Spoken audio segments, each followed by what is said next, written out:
vous arrêtez les débats qui sont inutiles. On a besoin d'un gouvernement. Les travailleurs, le peuple, on en a marre. Aujourd'hui, nous exigeons vraiment, vous devez y aller.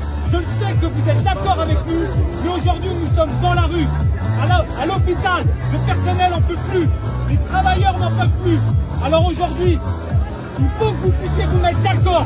Sinon, il faut démissionner. On prendra votre place. Voilà, aujourd'hui on compte sur vous. On ne peut pas accepter parce que ça va être catastrophique. On compte sur vous. Merci beaucoup. Nous on est là. Vous pouvez compter. Pendant ce temps-là, les autres, ils s'organisent aussi. Il y a des propositions de pacte qui viennent, alors j'allais dire à droite à gauche, en réalité plutôt à droite.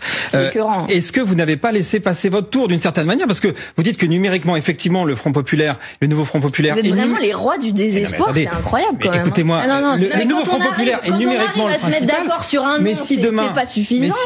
Mais si demain, par exemple, la Macronie se mettait d'accord avec la droite, d'un coup, paf, la supériorité numérique. Est-ce que ça changerait le fait que le nouveau Front Populaire est arrivé en tête des élections? Ça changerait que la coalition au Parlement changerait de camp. Ce serait un éclaircissement politique. La Macronie, mais ça veut dire que vous auriez laissé passer votre tour. La Macronie dirait plus franchement que jamais qu'elle va chercher les voix de LR, voire les voix de l'extrême droite. Vous auriez parce que nous laissé passer votre tour, au bout de nos peines dans cette journée. Voilà, moi je n'ai aucune confiance. Je compte sur nous-mêmes. Le nouveau Front Populaire, les 4 forces politiques qui le composent, la candidature unique de monsieur Chassaigne, le fait que nous allons voter d'un seul bloc pour appliquer ce programme à l'Assemblée nationale. Voilà. Je ne peux pas parler au nom de madame Braun-Pivet et des petites magouilles qu'elle est en train de faire dans les couloirs avec monsieur Juvin ou avec monsieur Chenu. Ça la regarde. Et pour vous, et les électeurs s'en souviendront par ailleurs, parce que pour vous, le RN ne doit pas avoir pendant les législatives, ces gens ont aussi appelé au barrage, ont aussi dit l'extrême droite, ça n'est pas un parti comme les autres, etc.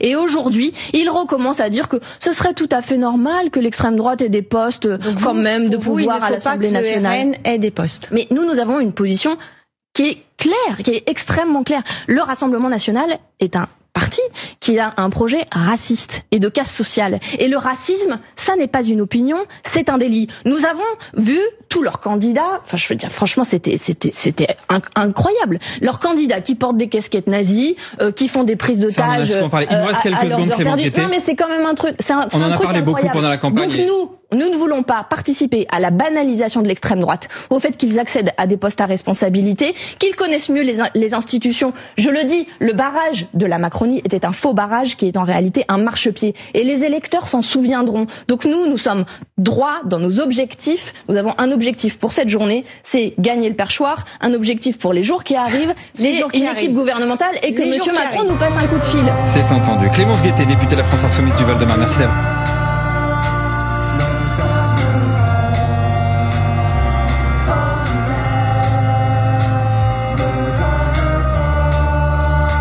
Majorité absolue 285.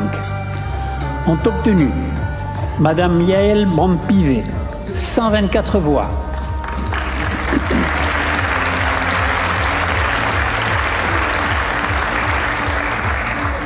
Monsieur André Chassaigne 200 voix.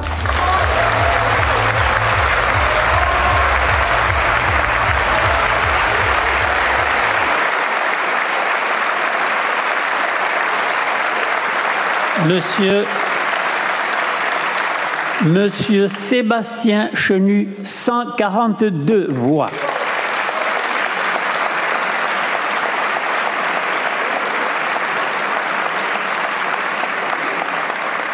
Monsieur Charles de Courson, 18 voix. Monsieur Philippe Juvin, 48 voix.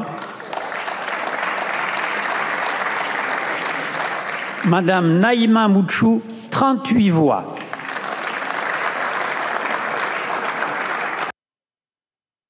En juillet 1935, 500 000 personnes dans les rues de Paris. Le succès de la journée du Front Populaire encourage communistes, socialistes et radicaux à élaborer un programme commun à l'approche des élections. Dans tout le pays, ils sont là réunis. On osait l'espérer, mais ils se sont rassemblés. Quand Manu a causé, ça les a réveillés. Insoumis socialo, ils se parlent à nouveau. Vive le front pôle, le front populaire. Ils sont potes à nouveau, y a de la magie dans l'air.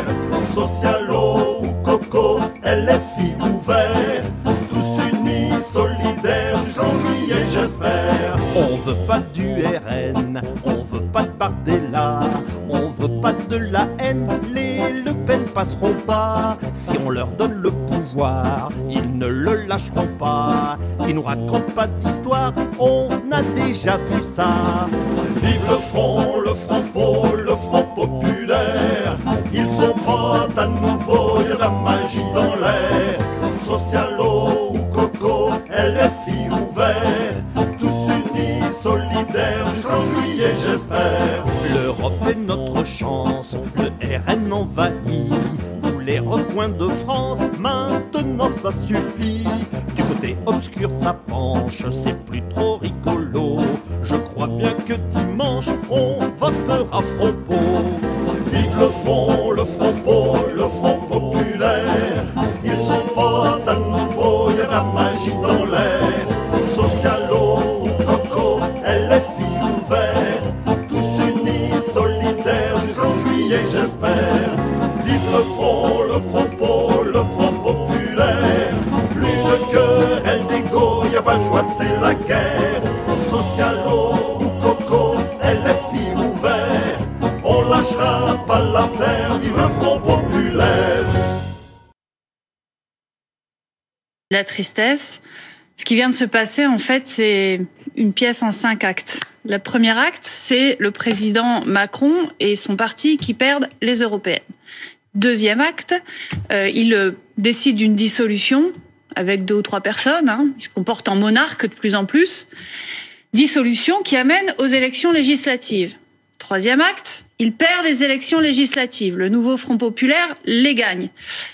Et dernier acte, il décide à tout prix de s'accrocher au pouvoir. Il refuse le résultat des urnes.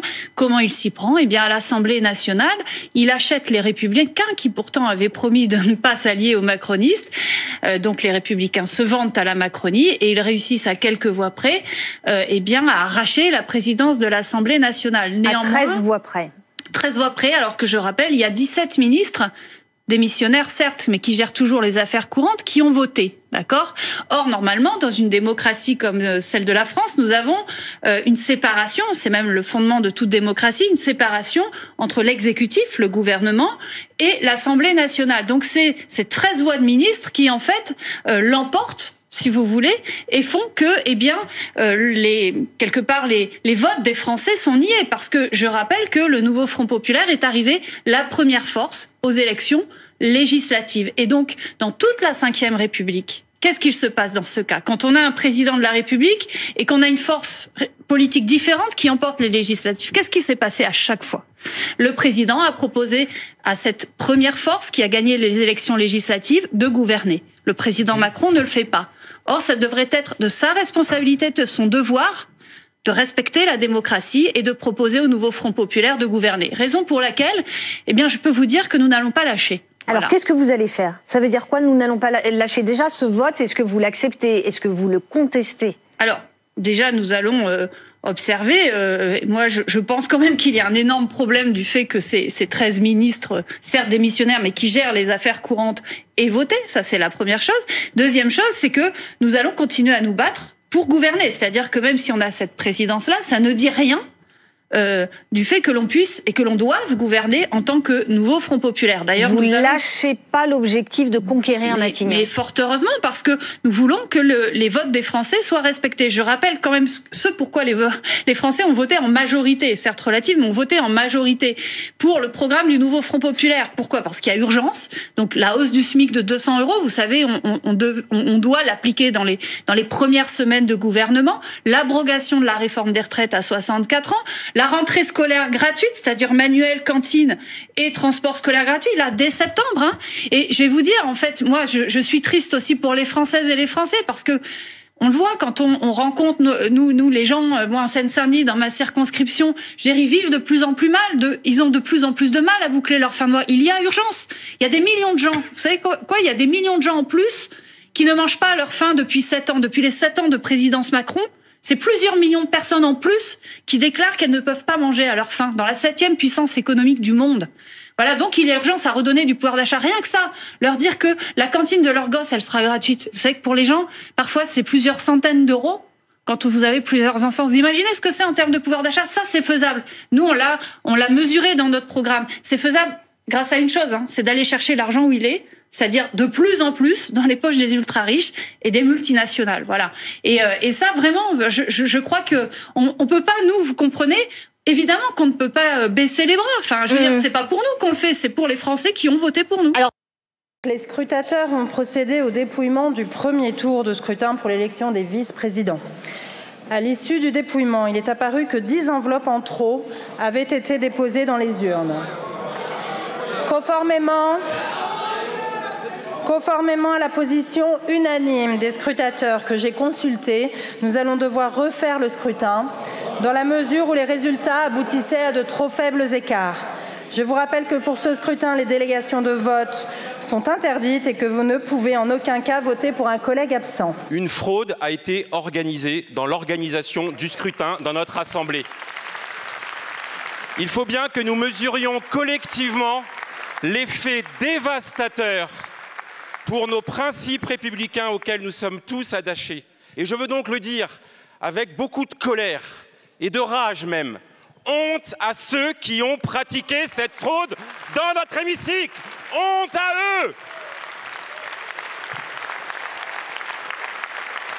Je vous en conjure, il faut que dans la plus grande des transparences, une enquête approfondie puisse être mise en œuvre pour comprendre ce qui s'est passé.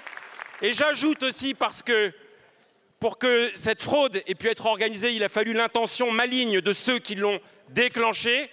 Mais il faut aussi que nous regardions la nature de nos modalités d'élection pour les améliorer considérablement et sortir d'une forme, allez, je ne veux pas qualifier ça d'amateurisme, mais d'à peu près qui n'est pas à la hauteur de la qualité de la démocratie française. On a constaté lors du premier scrutin qu'il y a eu du bourrage d'urnes, il faut dire les choses. Ce qui me permet d'observer que depuis qu'Yaël Braun-Pivet préside cette Assemblée nationale, c'est constamment le chaos. Mais alors qu'il y a eu ce bourrage d'urnes, on a demandé, avec mon collègue Hugo Prévost et moi-même, qui sommes membres du bureau d'âge, dans la mesure où on est les plus jeunes de l'Assemblée nationale, notre rôle, tant qu'il n'y a pas eu l'élection des secrétaires, c'est de surveiller le bon déroulement du scrutin. Et attendez, c'est inédit ce qui est en train de se passer. Donc on a demandé à Yaël Braun-Pivet d'avoir une réunion avec le bureau d'âge chargé de surveiller le bon déroulement du scrutin. Ce n'est pas possible que Yaël Braun-Pivet décide toute seule de comment vont continuer de se dérouler les élections et surtout qu'elle tire seule les raisons ou le pourquoi ou le comment ou peut-être le fait d'éviter la question du fait qu'il y a eu un bourrage d'urnes. On est obligé de recommencer parce qu'on l'a vu hier, les marges sont très faibles entre les différents candidats. Et donc, c'est aussi ce qui s'est passé aujourd'hui pour les vice-présidences. Et il y a un ordre dans les vice-présidences. Et donc, cette marge d'erreur de 10 était supérieure aux écarts qu'il y a aujourd'hui entre les candidats qui auraient dû être élus.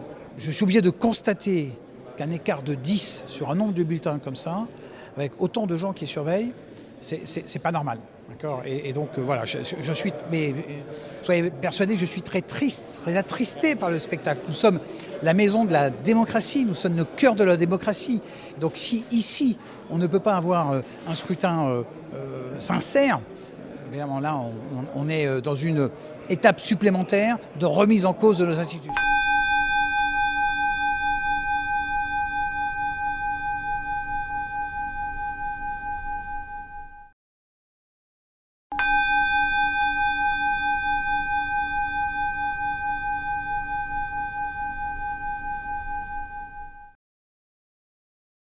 Le nouveau Front populaire obtient la majorité absolue au bureau de l'Assemblée nationale. C'est une surprise ce soir pour vous ? Non, ce n'est pas une surprise. Nous obtenons la majorité des postes au bureau de l'Assemblée nationale, qui est la démonstration que le nouveau Front populaire est le pôle le plus grand de l'Assemblée nationale et le pôle majoritaire dans l'hémicycle, et que donc, si Emmanuel Macron revient à la raison et retrouve le goût de la démocratie, il doit donner et nommer un premier ou une première ministre du nouveau Front populaire.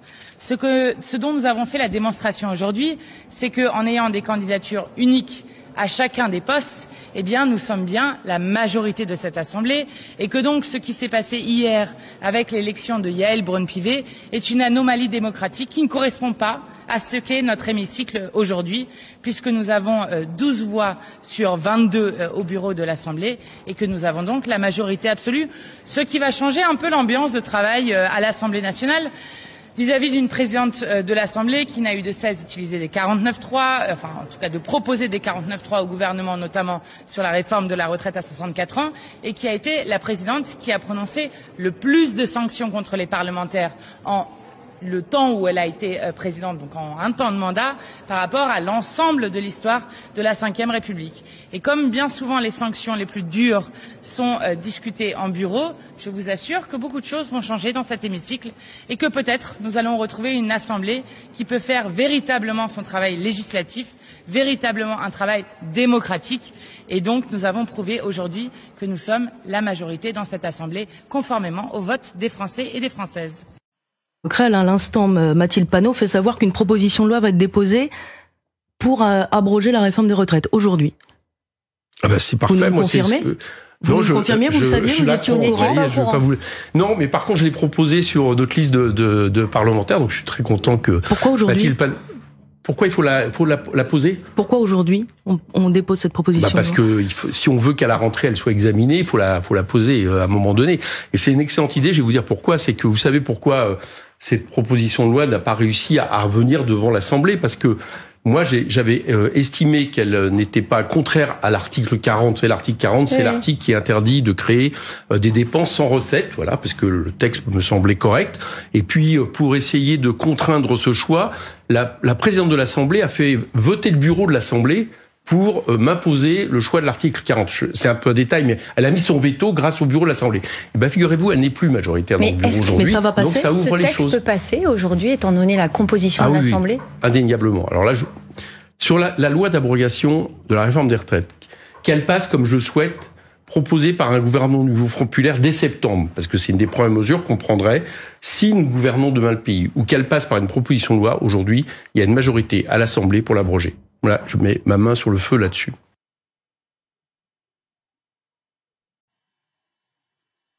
Si le racisme est un problème, l'antisémitisme en est un aussi. Bien sûr, ça fait partie du racisme, l'antisémitisme. Je aimerais avoir votre sentiment sur la déclaration de député de votre famille, Thomas Porte, qui a dit que les sportifs israéliens n'étaient pas les bienvenus en France, et d'Aymeric Caron, qui en a rajouté en disant que le drapeau israélien ne devait pas... rapport je voulais savoir ce que vous pensiez de ces deux sorties de vos amis. Quel est le rapport ? Je vous demande quelle est votre réaction. Est-ce que vous partagez l'antisémitisme ? Non, je voulais savoir ce que vous partagez les propos de Thomas Porte. Est-ce que vous partagez la même chose ? Vous pensez que le drapeau israélien ne doit pas... Je vais vous dire pourquoi. Le propos de Thomas Porte, c'est exactement le même que le propos que Anne Hidalgo a tenu au sujet des athlètes russes. Et comme vous êtes une chaîne qui traite beaucoup du conflit Mais on ne peut pas comparer la Russie avec Israël dans ce cas-là. Laissez-moi dérouler ce que je veux dire. Ça veut dire qu'on considère que les Jeux Olympiques, c'est un moment où il y a de l'expression politique et où des États peuvent utiliser cet événement politique des Jeux Olympiques pour faire la promotion de leurs actions. Et quand on a un État qui viole le droit international, comme c'est le cas de la Russie, mais comme c'est le cas aussi du gouvernement israélien, et comme cela a été montré même encore récemment par la Cour internationale de justice, je rappelle que le gouvernement israélien est actuellement sous le coup de mandat d'arrêt de la Cour pénale internationale. Donc vous avez tout un tas d'organisations du droit international qui disent nous avons ici affaire à un gouvernement qui viole le droit international. À partir du moment où on considère que quand les Russes violent le droit international, eh bien proposer aux athlètes russes ou imposer aux athlètes russes d'être non pas exclus des Jeux Olympiques, mais d'être sous bannière neutre, c'est-à-dire d'éviter que le drapeau russe ça, c'est le Comité international olympique qui en décide. C'est le Comité international olympique qui en décide. De dire derrière, bien sûr, et donc je pense, et c'est exactement ce que nous avons dit, monsieur, c'est ce que nous avons dit. Nous avons dit, le Comité international pourrait prendre la même décision en refusant que les Jeux Olympiques soient l'occasion d'un gouvernement qui provoque des massacres. Vous appelez à la mobilisation pendant cette période-là, la mobilisation contre la délégation israélienne. La mobilisation contre le massacre en cours à Gaza. Parce que tout ça, ces accusations d'antisémitisme, elles servent à ne pas parler de ce qui est en train de se passer à Gaza, avec des milliers et des milliers de personnes qui meurent maintenant depuis des mois. Merci Sarah Legrain d'avoir accepté notre invitation ce matin dans le 6-9. Si non, je n'aime pas l'extrême gauche. Je n'aime pas la France insoumise. Le Conseil d'État ne nous classe pas à l'extrême gauche, madame, s'il vous plaît. On peut avoir un débat apaisé, je vous ai pas insulté, je vous ai pas dit. Parlez pas l'une sur l'autre, on va essayer de... Une question à madame Dufour pour clarifier ici les choses. Est-ce que vous trouvez cela normal que votre collègue de Seine-Saint-Denis, monsieur Thomas Porte, puisse appeler au boycott des joueurs israéliens, des athlètes israéliens pendant les Jeux Olympiques? Est-ce que vous trouvez cela normal, oui ou non? Madame, la Russie, les athlètes russes, ils concourent sous quelle bannière? Non, c'est vrai que non, mais c'est sous bannière neutre. Donc non, c'est pas tout le comparer à Dufour. Est-ce qu'il n'y a pas la comparaison est quand même très aléatoire. Est-ce qu'il n'y a pas une violation avérée par la Cour internationale de justice du droit international par Israël? Est-ce que la Cour internationale de justice ne vient pas de rendre une ordonnance qui ordonne à Israël de cesser la colonisation? Je vous demande votre avis, madame. Moi, je trouve ça normal. Il n'y a pas de réponse à géométrie variable quand il y a une violation du droit international reconnue par des instances internationales qui ne sont pas la France insoumise, qui sont la Cour internationale de justice ou la Cour pénale internationale. Ça n'en va pas à Septembre Noir. Juste, pardon, ça n'en va pas à 1972 et attendez, ne parlez pas dans l'esprit de tout le monde. Mais non, c'est pas dans l'esprit de tout le monde. Vous voulez faire croire. Ce qui est dans l'esprit de tout le monde, c'est qu'il y a un massacre qui est en cours, que plus personne n'en parle à la télé, mais ça ne veut pas dire que nous refusons. C'est faux. Honnêtement, de Gaza, on en parle beaucoup là. Vous avez parlé du fait que l'ONU est en train d'accuser le gouvernement israélien de bombarder volontairement les infrastructures de traitement d'eau à Gaza, et maintenant il y a la polio à Gaza. Je suis désolée, c'est de plus en plus catastrophique. La Cour internationale de justice vient de rendre une ordonnance qui est très claire. Ça fait la deuxième qu'Israël bafoue. On attend le mandat d'arrêt qui va être délivré par la Cour pénale internationale contre Benjamin Netanyahou. Je pense que c'est le moment. On parle d'une sanction qui est symbolique. C'est sérieusement, est-ce que vous pouvez affirmer sérieusement, je pense que vous êtes sérieuse, que vos partenaires dans le nouveau Front populaire socialiste sont d'accord avec vous sur le fait que les sportifs israéliens qui arrivent à Paris demain ou après-demain et peut-être déjà depuis hier ou avant-hier ne sont pas les bienvenus en France? Est-ce que vous pensez franchement que les socialistes sont d'accord avec vous là-dessus? Bien sûr que non. J'aimerais qu'ils le soient, parce que s'ils sont, comme ils le disent et comme on a signé ensemble, pour la reconnaissance d'un État palestinien, pour un cessez-le-feu immédiat et permanent, pour que ce massacre sanglant s'arrête, enfin, il va falloir commencer à prendre des actes. Des actes, des sanctions économiques, des sanctions diplomatiques, des sanctions même symboliques. Et à un moment donné, être pour sur le papier, mais être contre absolument toute initiative qui permette de sortir dans ce soutien, dans cette complicité passive que beaucoup de Françaises et de Français peuvent plus supporter. À un moment donné, voilà, on n'est peut-être pas d'accord sur la stratégie, mais sur le fond, on veut la même chose. Madame Dufour, votre discours est vide. Votre discours est vide, voire contre-productif, parce que vous n'avez de cesse, avec vos collègues et vos amis de la France insoumise, d'attiser la haine. D'attiser la haine du juif. Vous ne voyez pas. Mais qu'est-ce que vous racontez, quand vous avez une Danielle Obono, qui dit que le Hamas est un mouvement de résistance. Arrêtez de faire l'amalgame entre le gouvernement israélien et les personnes de confession juive. C'est pas nous qui le faisons. C'est ce que vous venez de faire. C'est ce que vous. Robert Badinter, vous direz que l'antisionisme est de un alibi. Et vous le savez très bien aujourd'hui. Robert Badinter disait ça. Moi, je suis pas d'accord avec lui. Il y a beaucoup d'universitaires américains qui sont pas d'accord avec lui, des universitaires israéliens qui sont pas d'accord avec lui. Si on peut pas critiquer une politique de colonisation d'un gouvernement d'extrême droite, excusez-moi de le rappeler, sans qu'on soit suspecté d'en avoir après toutes les personnes de confession juive sur Terre, on a un gros problème. Vous tenez des propos qui flirtent avec l'antisémitisme, que vous le vouliez ou non, madame. Évidemment que non. Moi, j'ai jamais. Honnêtement, vous le savez. Honnêtement, me faire traiter d'antisémite par vous, c'est absolument insupportable. J'en ai assez. J'en ai assez qu'à chaque fois qu'on ouvre la bouche sur le fait qu'il y a plus de 100 000 morts à Gaza, ce sont les estimations des chercheurs militaires, voire 180 000 sont les estimations dans la revue The Lancet. À un moment donné, si on peut pas parler du fait qu'on voit des enfants morts tous les jours sur les réseaux sociaux et que personne ne fait rien dans ce pays pour que ça s'arrête. C'est vous qui jouez la carte de la victimisation. C'est vous qui jouez la carte de la victimisation. Vous venez de me traiter d'antisémite sur ce plateau, c'est moi qui me victimise. Mais non, mais madame Dufour, ne faites pas semblant de pas comprendre, s'il vous plaît. Mais je fais pas, prenez un petit peu de recul. C'est vous qui instrumentalisez ce conflit. Non, absolument pas. Et vous diffamez vos adversaires politiques à gauche. Oui. Sortir juste et revenir à la question, parce qu'en fait, moi, ça m'interpelle. On est en train de parler de sport. Le sport, c'est un élément fédérateur, c'est un élément de rassemblement, et donc à un moment donné, c'est aussi un moment de paix.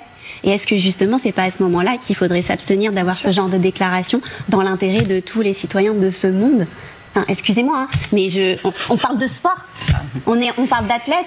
Sortez des postures purement politiques à un moment donné. Madame, il y a des enfants qui meurent tous les jours, c'est des postures politiques. Mais je viens de vous dire que l'eau de Gaza, elle est contaminée par le virus de la polio et que l'ONU accuse Israël d'avoir fait exprès en bombardant toutes les stations de traitement. C'est bien, c'est un moment de paix. À un moment donné, il y aura la paix dans le monde et les populations du monde entier, notamment celles qui ont vécu la colonisation, se sentiront enfin reconnues. Si un pays comme la France commence à prendre des vraies mesures. La France est ridiculisée sur la scène internationale. Le 2 poids 2 mesures dont on fait preuve en fonction de qui commet les violations du droit international est tellement criant, tellement visible que même les diplomates de l'Union européenne disent que c'est une catastrophe pour la diplomatie française au Moyen-Orient.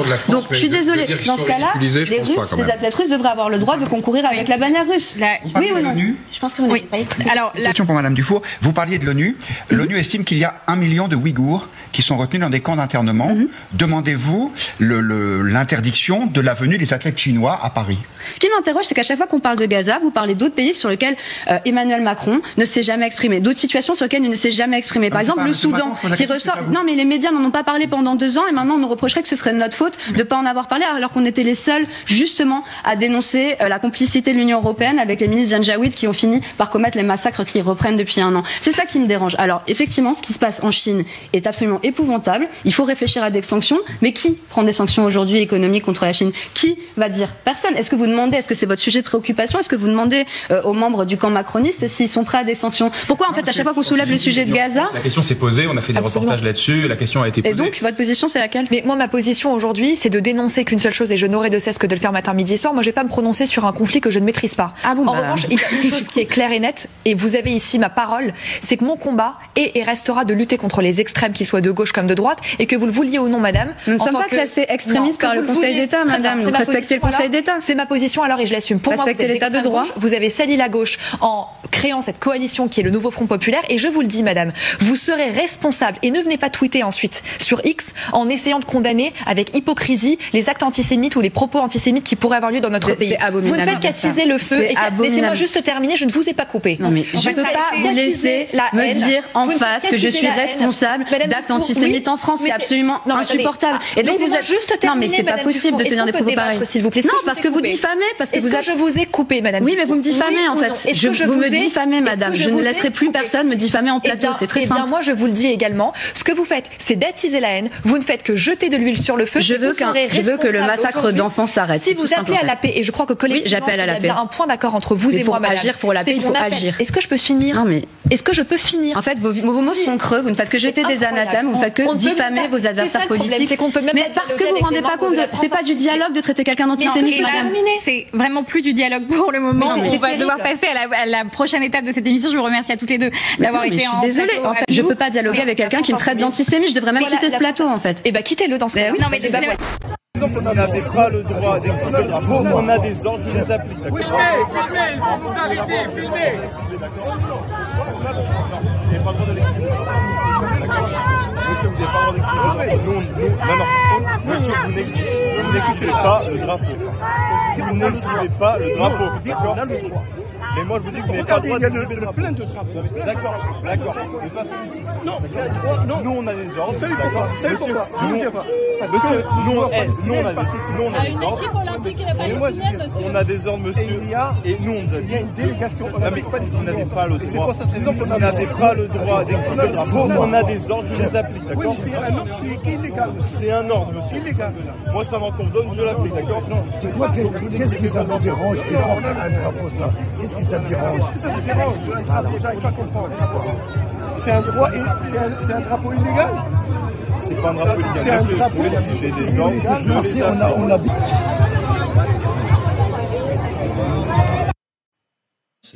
C'est extrêmement inquiétant, ce pouvoir qui muselle, qui tente de museler les syndicalistes, les environnementalistes, les gens qui se battent pour les libertés, etc., etc. Encore, j'apprends cet après-midi que quelqu'un s'est pris une amende de 135 € parce qu'il avait brandi le drapeau palestinien sur le parcours de la flamme olympique. Mais on en est là en France aujourd'hui. Enfin, c'est dramatique ce qui est en train de se passer. Comment des militants qui s'opposent gentiment, pacifiquement, devant l'Assemblée générale des actionnaires principaux de Total Énergie sont amenés au poste de police. 200 jeunes sont amenés dans les postes de police avec interrogatoire, etc. Mais c'est quoi ce pays qui veut museler sa population et les défenseurs des droits environnementaux, des droits sociaux et des droits humains? Et on a un ministre de l'Intérieur qui annonce au moment de la loi immigration, oui, mais la Cour européenne des droits de l'homme, elle commence à nous embêter. Mais c'est quoi ce pays? C'est quoi ce gouvernement qui se permet de dire, alors que l'adhésion à l'Union européenne, c'est le respect des décisions de la Cour européenne des droits de l'homme et de la Cour de justice de l'Union européenne, qui dit un ministre de l'Intérieur qui annonce que ça commence à bien faire les décisions de la Cour européenne des droits de l'homme. Voilà où on en est aujourd'hui en France, et c'est dramatique. Depuis que Emmanuel Macron a pris le pouvoir, on a vu qu'il y a un usage de la force par les forces de l'ordre disproportionné et dénoncé par les organisations comme Amnesty International, comme la Ligue des droits de l'homme, avec les observateurs qui sont sur le terrain et qui se sont fait aussi violenter, qui ont documenté notamment les pratiques de maintien de l'ordre de Didier Lallement, mais pas que, à Bordeaux et à Paris. On a d'ailleurs porté plainte contre Didier Lallement sur cette question-là, puisque dans le cadre du mouvement des Gilets jaunes, on le sait, il y avait beaucoup de gens qui ont été mutilés. Ces personnes n'ont jamais été inquiétées par la justice et n'ont jamais attaqué personne. Donc ce sont des mutilés politiques. En France, on a des mutilés politiques. Sur cette question du recul des libertés, on a été déclassifié à 2 reprises comme démocratie défaillante sous l'ère, ce que j'appelle l'ère Macron. Moi, ce que je porte, notamment avec cette forte casquette sur la démocratie et les mesures de participation citoyenne, c'est la volonté de faire un état des lieux des pratiques de maintien de l'ordre dans les pays membres de l'Union européenne, pour à la fois prendre la mesure de la disproportion, mais aussi prendre acte des bonnes pratiques et des choses qui fonctionnent.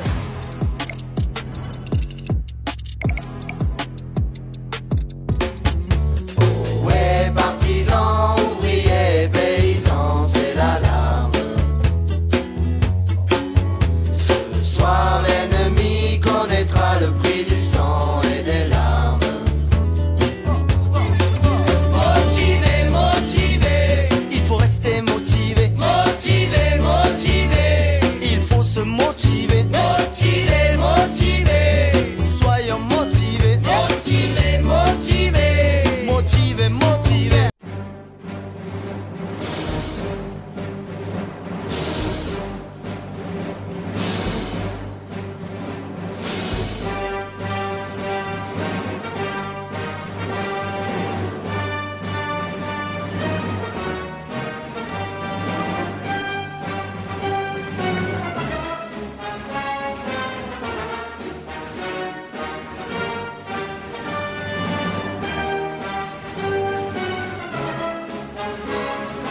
Je me suis dit que l'inconséquence du président de la République était inquiétante, le déni de démocratie en refusant d'appeler la formation politique qui est arrivée en tête aux élections est grave, dans un contexte où les Français se sont mobilisés massivement pour faire barrage au Rassemblement national.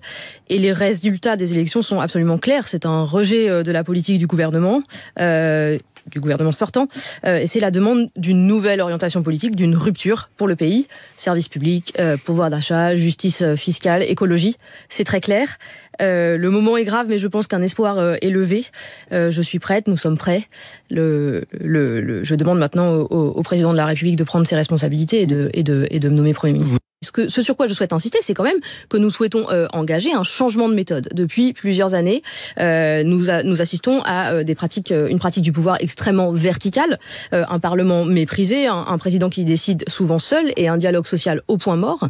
Lorsqu'on parle de fédérer et d'aller chercher largement des positions et des accords, c'est aussi avec ces acteurs-là, aussi avec les syndicats, aussi avec la société civile. Et ce que nous proposons donc avec le nouveau Front populaire, c'est un changement de cap, avec un changement de méthode. Nous allons renouer le dialogue avec les syndicats, avec les associations, et nous allons redonner au Parlement son rôle central dans notre démocratie. Par exemple, les sujets écologiques, qui sont absolument déterminants pour l'avenir de notre nation, devront faire l'objet d'accords, et je pense que nous pourrons trouver des accords larges à l'Assemblée sur ce sujet, et encore une fois, les députés prendront leurs responsabilités à cet égard. Mais la fraude fiscale des particuliers et la fraude fiscale des grandes sociétés sont des phénomènes d'ampleur. Alors, en France, on n'a pas de calcul précis de ces phénomènes, mais on estime que en fourchette grossière, entre 7 et 27 milliards d'euros la fraude pour les particuliers et à peu près 25 milliards d'euros la fraude pour les grandes entreprises. Donc c'est massif. Ce sont des montants massifs. Vous l'avez très bien souligné, madame, les effectifs ont été de plus en plus réduits en matière de lutte contre la fraude fiscale, et même des rapports d'inspection interne à l'État montrent qu'en matière de lutte contre la criminalité financière de grande ampleur, la criminalité dite à col blanc, sont insuffisants pour faire face à l'ampleur du problème. Et donc, il faut à la fois se fixer un objectif politique clair, qui est on lutte pour faire revenir des recettes dans les caisses de l'État, mais aussi parce qu'il s'agit d'un enjeu de justice sociale et de justice fiscale, et il est absolument fondamental de montrer aux gens que l'on lutte efficacement contre ces phénomènes. La trêve politique, ce que souhaite le président de la République, ne va pas finalement enjamber cette candidature. Mais en démocratie, ça n'existe pas, la trêve politique, en fait. C'est extrêmement grave, en fait, de décréter une trêve politique dans le pays. Vous faites une dissolution, et après, le résultat des urnes ne vous plaît pas, et vous déclenchez une trêve politique. Mais en fait, ça n'existe pas. Et le peuple n'acceptera pas cela, bien évidemment. On ne peut pas dire aux gens d'aller voter, Et puis après, leur expliquer que, ah ben non, en fait, finalement, le résultat me convient pas, les Jeux Olympiques ceci, cela, gouvernement technique, en fait, vous laissez les mêmes en place partout, Macron qui reste en place, Attal qui reste en place, Yael Braun-Pivet qui reste en place. Et pendant ce temps-là, on a un gouvernement qui a quand même passé certains décrets pour continuer à aller dans le même sens de la politique. Il n'y a pas de circonstance atténuante avec les Jeux Olympiques, selon vous. Mais attendez, excusez-moi, il y a une circonstance aggravante avec la dissolution. Donc, Monsieur Macron a dissous l'Assemblée nationale, il a perdu aux élections. Nous avons un Premier ministre, une Première ministre de très grande qualité à lui proposer, à même lui imposer, puisque en réalité, il n'a pas d'autre choix dans une démocratie. S'il ne veut pas, il peut toujours démissionner. Est-ce que justement... Est-ce que Benyamin Netanyahou sera là vendredi à la cérémonie d'ouverture? Je ne crois pas qu'il ait confirmé sa présence. Et s'il venait, est-ce qu'il serait le bienvenu en France? S'il venait, il serait accueilli comme un Premier ministre de l'État d'Israël et il serait accueilli comme chacune et chacun, il serait le bienvenu.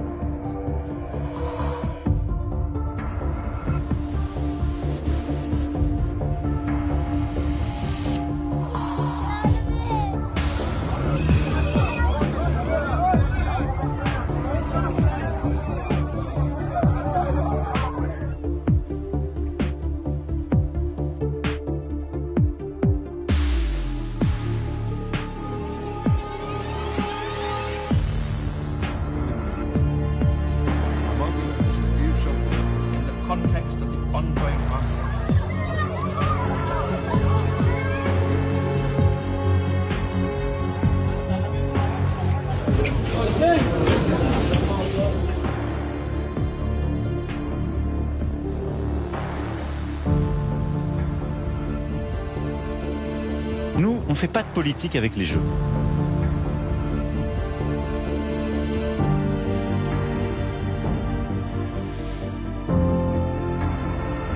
On fait de la politique avec les Jeux Olympiques. C'est bien pour ça qu'il y a parfois des boycotts de pays. C'est pour ça que l'Afrique du Sud a été boycottée pendant près de 3 décennies parce qu'il y avait une politique d'apartheid là-bas. Et les Jeux Olympiques ont servi à dénoncer cela. À partir du moment où ce moyen existe pour exprimer précisément un point de vue politique et qu'on l'applique pour les Russes et les Biélorusses, pourquoi ne l'applique-t-on pas pour les athlètes israéliens ?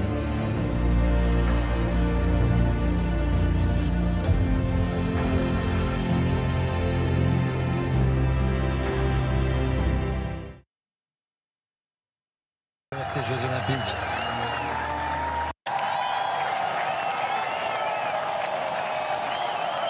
Je proclame ouverts les Jeux de Paris, célébrant la 33e Olympiade des temps modernes.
C'est mieux, on est déjà plus visible.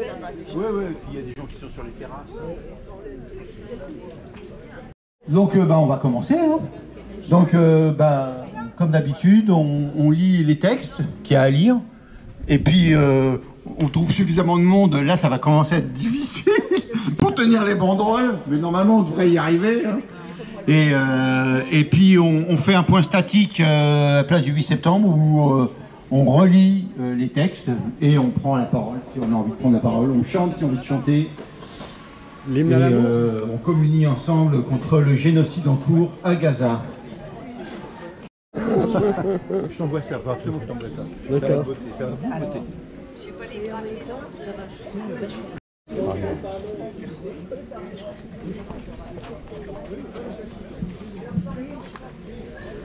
Merci. peut-être quelque chose, Noël, ou pas? Ça va. Ça va? Oui. Ouais. Alors, je lis un communiqué de l'UJFP, l'Union juive des Juifs de France pour la paix. L'UJFP solidaire de la déclaration de Thomas Porte, défendre le droit international n'est pas un crime. L'occupation de la Cisjordanie, de Gaza et de Jérusalem-Est est illégale. Ce ne sont pas seulement des militants solidaires des droits du peuple palestinien qui l'affirment, c'est la Cour internationale de justice qui l'a rappelé le 19 juillet 2024. Cette Cour a parlé de risque de génocide à Gaza et a cité nommément plusieurs dirigeants israéliens, dont Benjamin Netanyahou et le président de la République Isaac Herzog, pour leur déclaration appelant au meurtre de civils. Israël est un État d'apartheid. Plusieurs associations de défense des droits humains, dont Amnesty International, l'ont établi après des années d'enquête approfondie. Et la CIJ elle-même le reconnaît désormais. Le boycott des investissements sanctions, BDS, contre l'État d'Israël, parce qu'il viole en permanence le droit international, est légal. C'est la Cour européenne des droits de l'homme qui l'affirme et elle a lourdement condamné la France le 11 juin 2020 pour avoir criminalisé le boycott. Dans le BDS, il y a le boycott commercial, universitaire, syndical, militaire. Il y a aussi le boycott sportif. L'Afrique du Sud avait été exclue des JO à l'époque de l'apartheid. Pour les Jeux Olympiques de Paris, les athlètes russes ou biélorusses peuvent venir, mais sous bannière neutre, compte tenu des crimes commis par leur gouvernement. Il paraît donc évident qu'Israël, en tant qu'État qui viole ce droit international et qui l'assume, doit être exclu des Jeux de Paris et que ces athlètes ne doivent pas pouvoir concourir, ou alors seulement sous bannière neutre. C'est pour avoir rappelé cette évidence que Thomas Porte subit des attaques d'une violence inouïe. L'indécence, c'est l'invitation d'Isaac Herzog à Paris, alors qu'il est fortement soupçonné de complicité de génocide. Soyons clairs, ceux qui attisent l'antisémitisme dans cette affaire, ce sont les pompiers pyromanes qui exigent l'identification entre juifs et sionistes et veulent faire de tous les juifs les complices d'un État criminel. Association juive antisioniste, l'UJFP défendra contre vents et marées le droit international et dénoncera ceux qui, complices d'un génocide, mettent sciemment les juifs en danger. L'UJFP est bien évidemment solidaire de la déclaration de Thomas Porte. Pour rappel, il avait demandé à ce que Israël soit, les sportifs israéliens, les délégations israéliennes soient exclues des JO. Voilà, et c'était un communiqué donc, de l'UJFP du 23 juillet.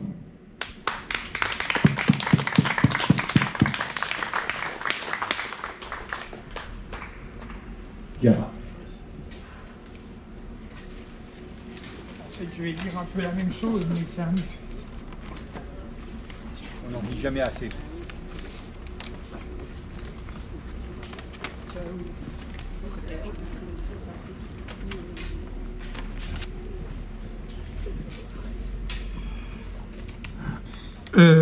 Oui, c'est un petit peu la même chose, mais moi j'ai fait un texte essentiellement à 95% à partir du communiqué du Bureau national de la FPS du 24 juillet 2024.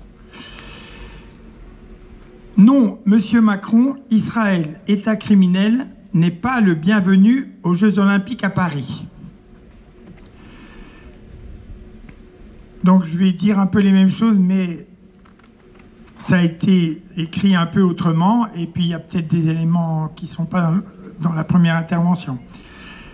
Face aux multiples violations du droit international par le gouvernement génocidaire de Benjamin Netanyahou, les athlètes israéliens auraient dû concourir aux JO sous bannière neutre,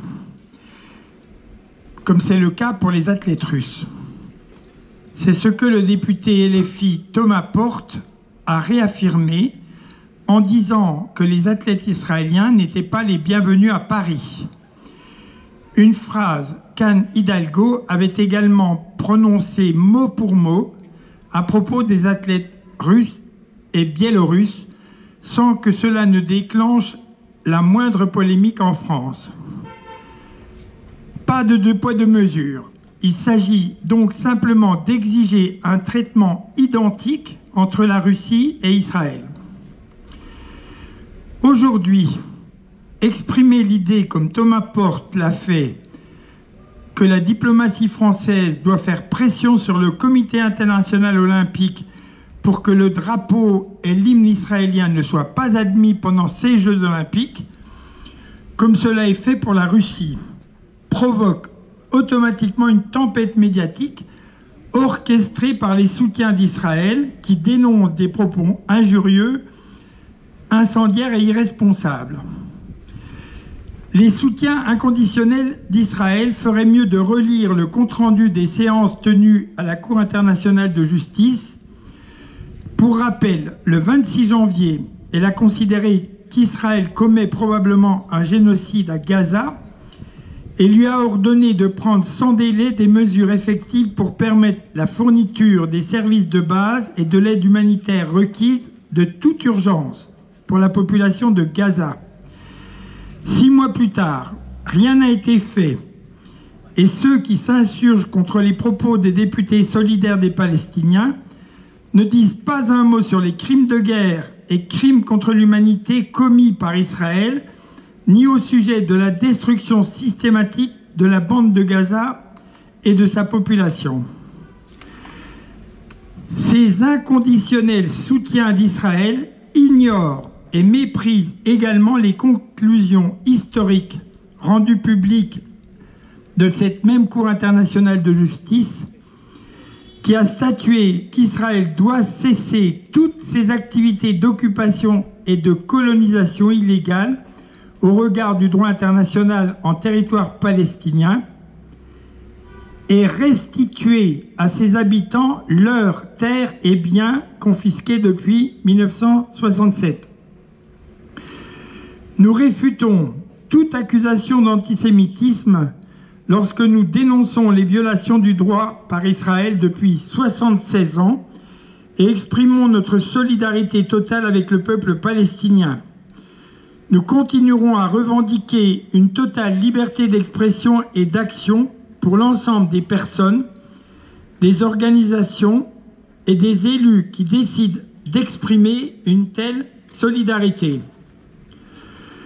Nous disons notre colère face à la présence du président des génocidaires israéliens à Paris, Isaac Herzog, qui s'était fait photographier fièrement en train de dédicacer des obus israéliens destinés à massacrer les habitants de Gaza. Je ne sais pas si vous avez vu ces images, on le voit signer un obus.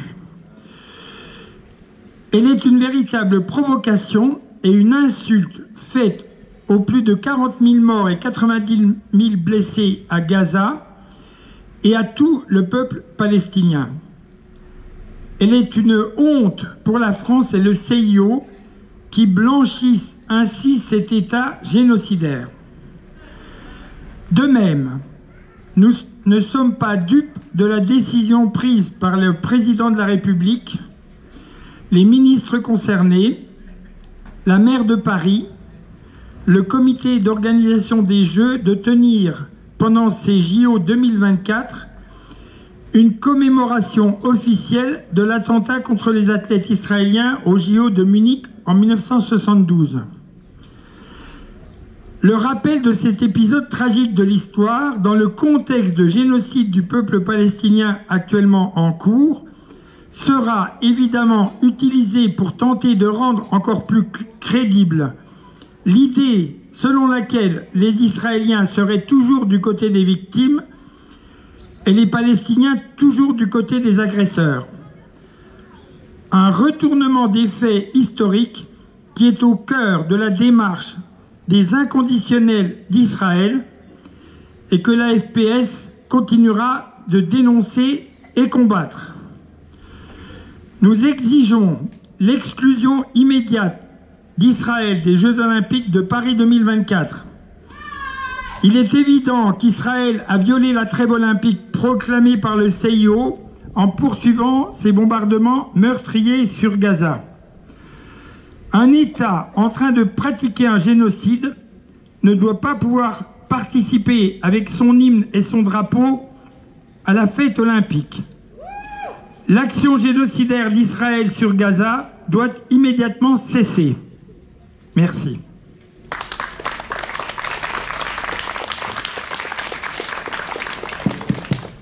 Donc maintenant, ce qu'on peut faire, c'est partir en cortège par... Enfants de Gaza, enfants de Palestine, c'est l'humanité qu'on assassine. Enfants de Gaza, enfants de Palestine, c'est l'humanité qu'on assassine. Enfants de Gaza, enfants de Palestine, c'est l'humanité qu'on assassine. Enfants de Gaza, enfants de Palestine, c'est l'humanité qu'on assassine. Enfants de Gaza, enfants de Palestine, État colonial, État criminel, État d'Israël, État colonial, État criminel, État d'Israël, État colonial, État criminel, État d'Israël, État colonial, État criminel, Israël, assassin, Israël, assassin, Israël, assassin, Occident, complice, Occident, complice, Ligue arabe, complice, Ligue arabe, complice. On est tous avec toi. Gaza, Gaza, on t'oublie pas. Gaza, Gaza, on est tous avec toi. Gaza, Gaza, on t'oublie pas. Gaza, Gaza, on est tous avec toi. Israël assassine les enfants de Palestine. Israël, la lutte du peuple palestinien est vive. La lutte du peuple palestinien est vive. La lutte du peuple palestinien. Tahia, Tahia, Palestine. Tahia, Tahia, Palestine. Tahia, Tahia, Palestine. Tahia, Tahia, Palestine. Tahia, Tahia, Palestine. Tahia, Tahia, Palestine. Tahia, Tahia, Palestine. Tahia, Tahia, Palestine. Vive, vive la Palestine. Vive, vive la Palestine. Vive, vive la Palestine. Vive, vive la Palestine. Viva, viva Palestina. Viva, viva Palestina. Viva, viva Palestina. Viva, viva Palestina. Viva, viva Palestina. Viva, viva Palestina. Free, free Palestine. Free, free Palestine. Free, free Palestine. Free, free Palestine. Free, free Palestine. Free, free Palestine. Free, free Palestine. Free, free Palestine.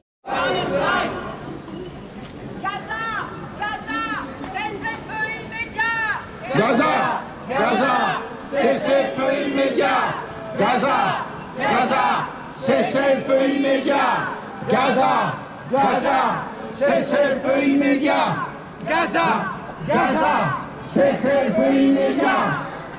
Ce n'est pas une guerre, c'est un génocide. Ce n'est pas une guerre, c'est un génocide. Depuis le mois d'octobre. Il était intransportable et toute sa famille a donc décidé de rester avec lui dans l'appartement qu'ils occupaient dans la ville de Gaza. Et récemment, l'armée israélienne a investi leur maison en détruisant le mur arrière du bâtiment. Et le premier, je ne sais pas comment il faut dire, le premier être vivant qui est entré dans la maison, c'est un chien de guerre, un vrai chien, dressé pour attaquer les Palestiniens. Ce chien s'en est pris au jeune homme handicapé. Il a été mordu à diverses reprises et sa famille interdite de venir lui porter secours. Il a agonisé pendant une douzaine d'heures sans que personne n'ait pu lui venir en aide. On est sidéré devant une telle barbarie. Comment des êtres qui se prétendent humains, qui se prétendent vivre dans la première démocratie du Moyen-Orient, puisque c'est comme ça qu'Israël se nomme, comment est-il possible d'en arriver à un tel degré de barbarie? Qui a jeté des fleurs dans la Seine pour commémorer, enfin si on peut, enfin, en tout cas pour que nous l'on n'oublie pas, pour qu'on se souvienne du massacre du 17 octobre 1961, où des centaines d'Algériens ont été massacrés par la police française pendant la guerre d'Algérie. Déjà, ça, c'est quand même tout à fait notable, hein. Ils étaient sur la Seine et ils ont profité de ce moment-là pour jeter des fleurs à la mémoire de ces martyrs. Et la deuxième chose, c'est, on n'entendra pas beaucoup parler, mais c'est Macron qui n'a pas pu finir le discours de bienvenue pour les Jeux Olympiques, tellement il a été hué par la foule qui était là et qui était déjà triée sur le volet. C'est quand même bon, à entendre. Voilà. Apparemment, 1 milliard de personnes ont suivi la cérémonie d'ouverture des Jeux Olympiques hier. Alors 1 milliard de personnes vont s'apercevoir qu'il y a un État criminel qui fait partie des pays conviés pour participer aux Jeux. Et comme si de rien n'était, voilà aujourd'hui le double standard exclusivement avec un État criminel. Ça a été reconnu par les instances internationales. C'est un pays voyou, criminel, au-dessus des lois. Et c'est ça en fait, 1 milliard de personnes vont se poser la question suivante. Comment ça se fait qu'Israël, en dépit des atrocités, en dépit du carnage, en dépit du massacre, continue à avoir ses privilèges? Eh bien c'est ça qui fait monter l'antisémitisme dans le monde. Les gens ils font la corrélation entre pourquoi Israël a cette faveur. Pourquoi tout le monde, et c'est pas bête de faire des déductions par rapport à ça. Comment se fait-il? Herzog, le chef d'État d'Israël, qui signe, et on l'a signalé, mes collègues l'ont signalé, des obus à destination de la population gazaoui et qui rase des enfants, des écoles, des universités, des mosquées, des lieux de culte. Rien n'est épargné, Affamer la population. En tout cas, pendant que Israël participe aux Jeux Olympiques, les Jeux du massacre continuent à Gaza.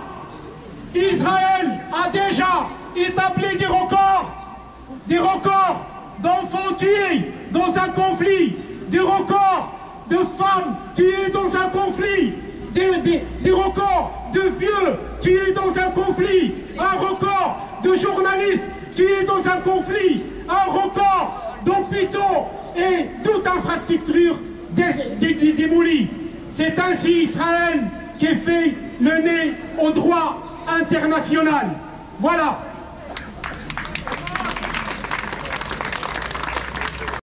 Filistin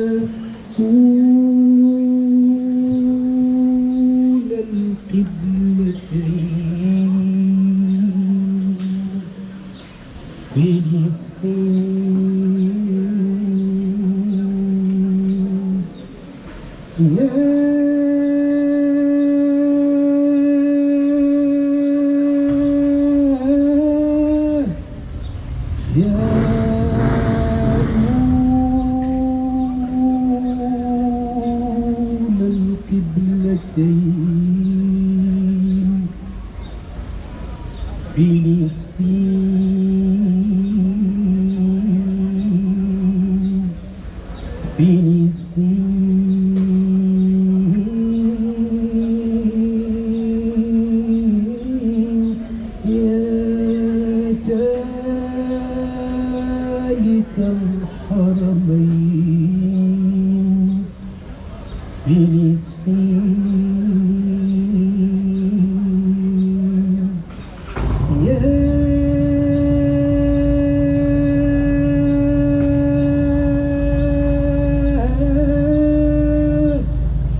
يا ثالث الحرمين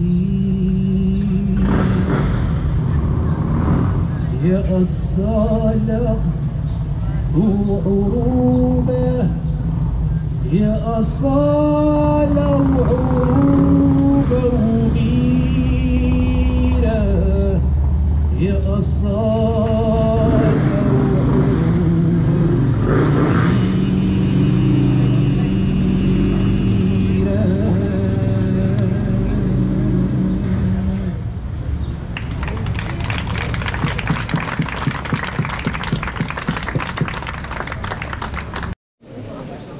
Bonjour. Non. C'est la poubelle. موطني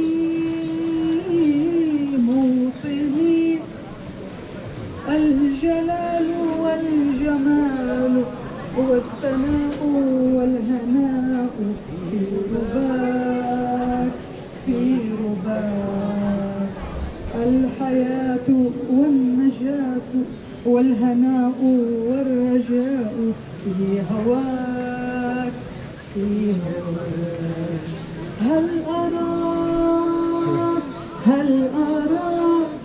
سالما منعما وغانما مكرما سالما منعما وغانما مكرما هل